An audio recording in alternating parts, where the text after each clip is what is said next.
That's back-to-back good days. Let's keep the good times rolling in the money-making weekend.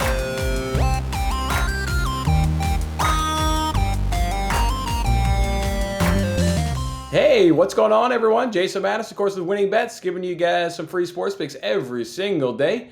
And I appreciate you guys kicking off another morning with me here as we're on Friday. So that means it's the weekend, baby, and money-making weekend. And we're heating up just in time. Got profit on Wednesday, a really good day yesterday. Things that we love to see right there. I love helping you guys out. Let's go ahead and recap yesterday's action, and then I'm making this show a little bit earlier today because Wimbledon starts in about 2 hours, and I've got 2 bets for Wimbledon that I want to go ahead and get in front of you guys so we can go ahead and cash together.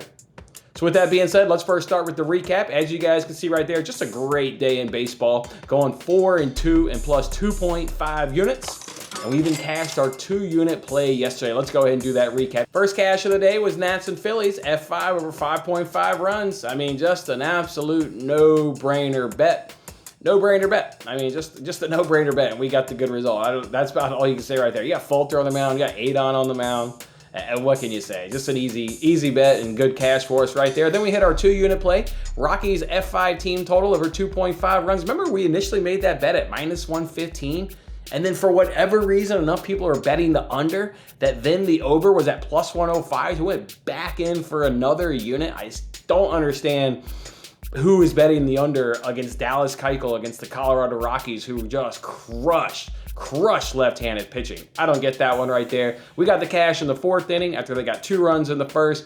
Good cash for us right there. Astros F5 team total, that was actually our first cash of the day, and that one was super dramatic because all 3 runs came in the bottom of the 5th inning off 2 home runs. Just super dramatic stuff. They weren't really getting hits because Bubik's command was so poor. He had like 6 walks in that game. 5, or I think it was 6. Maybe it was 5, but I'm pretty sure it was 6. I mean, so you can say the Astros weren't getting hits. Well, hell, the pitcher wasn't throwing the ball in the zone and giving them a chance to get hits. But when he did throw in the zone, the Astros absolutely crushed it because that's what they do. They crush left-handed pitching. So good cash for us right there. How about my steal of the day over on the payoff pitch? Red Sox F5 team total over 1.5 runs. Yeah, you heard that right.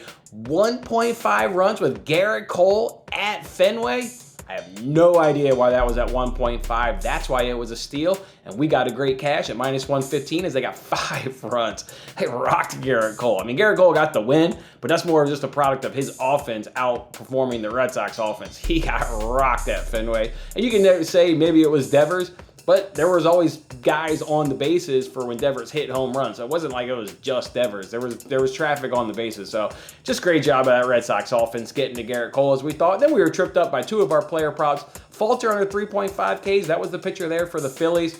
I watched that game because we had that F5 over. That umpire was super generous. Now I know he ended the game with 6 strikeouts, so it wasn't like we just missed. But there were 2 of those strikeouts which were very, very questionable. I thought Nelson Cruz was going to get thrown out of the game. He was really upset when he got rung out. Yeah, it was a loss, but boy, that umpire certainly wasn't doing us any favors. And then Jordan Lyles over 4.5 Ks, ended the game with 4, so we just missed that one. He actually got ran out there for the 7th inning on 100 pitches. So while we lost that bet, I think that's what you take away from that is, after 6 innings, he was at 100 pitches. He was pitching great, and they put him back out there. You knew he was on a short leash, 1 base runner, and he was going to get yanked, and that's exactly what happened. But we just got to remember that, because if you take an Orioles pitcher going forward, whether it's an over or under, you better remember if he's pitching good, that manager is going to run him back out there, even if he's at 100 pitches. So just something we want to keep in mind. But with that being said, a fantastic day at plus 2.5 units. And now we're clawing back on the week, just barely down on the week. And we obviously spent a couple arbitrage bucks yesterday. So we'll like to spend the rest of those out the rest of the week. All right, as I said, I've got a couple tennis bets for you guys. There's only 1 semifinal. Nadal, unfortunately, withdrew due to abdominal injury, I saw there. So that's a little bit unfortunate. I was looking forward to seeing him versus Kyrgios. Kyrgios, I think, would have beaten Nadal, but you never know with Kyrgios. I mean, that other day when we won that bet with him winning 3-0, you never know what you're going to get with Kyrgios. That guy is just a mental head case. Did you guys watch that game against Tsitsipas? I mean, those 2 guys were so pissed at each other. I mean, they were just going back and forth on just being pissed and having really just unsportsmanlike, just crappy play. That was an entertaining match. But with Kyrgios, you never know what you're going to quite get. So obviously we're down to just one semifinal now, but I've got 2 bets from this. I think Djokovic will absolutely roll him. I know he's had a shaky tournament, even had a shaky last match against Sinner, going 5 sets. But fact of the matter is, Norrie's not as good as Sinner. Sinner is a better player than what Norrie is.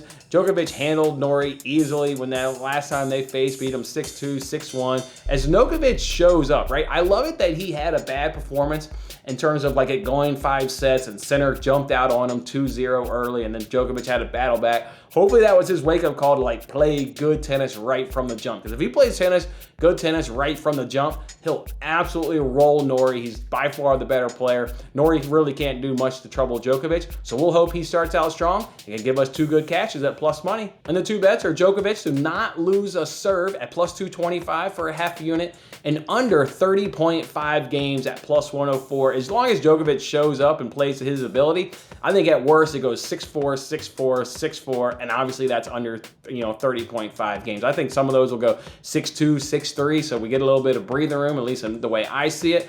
All right, let's see how this game unfolds. I really look forward to watching this one in a couple hours. So that's what we'll do again. We'll do Djokovic not to lose a serve at plus 225 for a half a unit and under 30.5 games at plus 104. And remember, we currently sit right now in terms of the entire Wimbledon tournament plus 4.2 units. So we're already guaranteed a profitable tournament because there's just not that many matches obviously left. Let's see if we can add, though, 2 good plus money cashes to it and really boost that profit up. All right, let's move it along now to NASCAR. I want to go ahead and give you guys some NASCAR bets. Before I do that, I want to go ahead and just set the stage for a little bit. If you are like me and you're a NASCAR fan, then you're well aware that they're at a super speedway this weekend, and the super speedway risk. But if you're just sitting back blindly tailing, as you should, hell, went 3-1 last week, had a really nice week in NASCAR going 3-1, then I just want to kind of tell you guys something, because we are at a super speedway. We are at a super speedway. What does that mean? That means there's going to be wrecks, there's going to be big wrecks, and there's going to be multiple wrecks.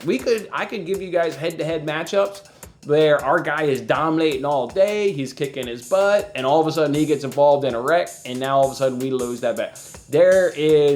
Betting on super speedways is risky just because there are going to be wrecks and there's going to be big wrecks. So if you can't stomach losing all these bets, then maybe you just take this weekend off tailing. Because again, we could nail the handicapping and just have, be dominating all race, and then something like that happens where it's a wreck and all of a sudden we've lost. So, all right, you want to go ahead and tail this week, you better have some thick skin, because things could unfortunately turn against us and not go our way. But that being said, we've got great matchups. We've got matchups where there's like good super speedway dudes pinned up against guys that are absolutely terrible at the super speedway. So let's go ahead and run through these bets. We're going to go ahead and do Blaney over Kyle Busch at minus 115. We'll go and do Blaney over Truex at minus 130. Cindric over Truex at even money. Byron over Kyle Busch at minus 115, and Harvick over Kurt Busch at even money. And of course, you can see where the sports books I got those at. Most of them are at DraftKings, with the other one only at BetMGM. Guys, if you want a justification for these NASCAR head-to bets, William and I did the Highline podcast together this week. We were able to team up and actually do the Highline podcast. So we had a great time talking about this. We've already broken down this entire race. Again, I spoke about Kyle Busch on that, spoke about Truex, spoke about Blaney, Cindric, Harvick, Byron, talking to all these guys on that. So if you want justification on why I like these 5 matchups, go check out this week's episode of the Highline Podcast. Get these bets in and cash with me, boys. All right, that's going to do it on today's show. Want to get this one out nice and early so we could all have an opportunity to get in these Wimbledon bets and we can all cash together. As for baseball bets, come check me out on the Payoff Pitch. It's, of course, live every single day at 11:30 a.m. Eastern. Live at 11:30 a.m. Eastern time, we'll roll out the Friday bets and baseball where we're heating up, baby, just in time for money-making weekend. All right, guys, enjoy your Friday. Enjoy your weekend. If I don't see you guys a little bit later on, have a good one, guys. Thanks for watching till the end. I'm Jason Mattis. Any love you can show by giving me a like, a subscription, or a comment, or even just share this video is very much appreciated. And don't forget to turn on your notifications to increase your chances of locking in the same odds as I talked about today. And check out my other great videos in these corners.